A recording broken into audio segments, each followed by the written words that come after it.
কষ্ট হচ্ছে নাকি এখন? কষ্ট হচ্ছে? চলো আমি কোলে করে নিয়ে যাবো।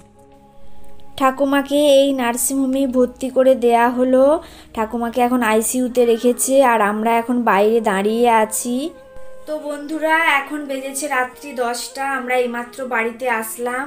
তো ঠাকুমা এখন আইসিইউতে ভর্তি আছে, আগের থেকে দেখে এলাম অনেকটাই ভালো আছে। আর আমাদেরকে যেহেতু আইসিইউর ভিতরে থাকতে দেবে না, আর আমার সাথে বাবুও ছিল, তো আসার সময় দেখে আসলাম। আগের থেকে আগে যেমন শ্বাস প্রশ্বাস নিতে অনেকটা অসুবিধা হচ্ছিল, এখন অনেকটাই ভালো আছে।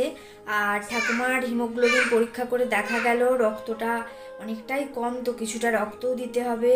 আর আজকে অনেক চেষ্টা করার পর একটাই রক্ত পাওয়া গেছে, তো 4 বোতল রক্ত দেওয়ার কথা, আজকে একটা পাওয়া গেছে। তো আজকে এইটুকুই রক্তটা দেয়া হোক, কালকে আবার দেখা যাক রক্ত পাওয়া যায় কি না।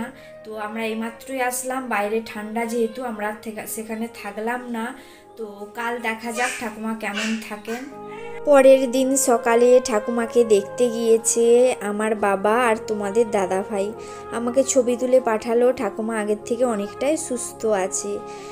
আপনারাও প্রার্থনা করুন, দোয়া করুন ঠাকুমা যেন তাড়াতাড়ি সুস্থ হয়ে বাড়ি ফিরে আসতে পারে। এই জন্যই আমি একটু ব্যস্ত আছি, নিয়মিত আপনাদের সাথে ভিডিও শেয়ার করতে পারছি না।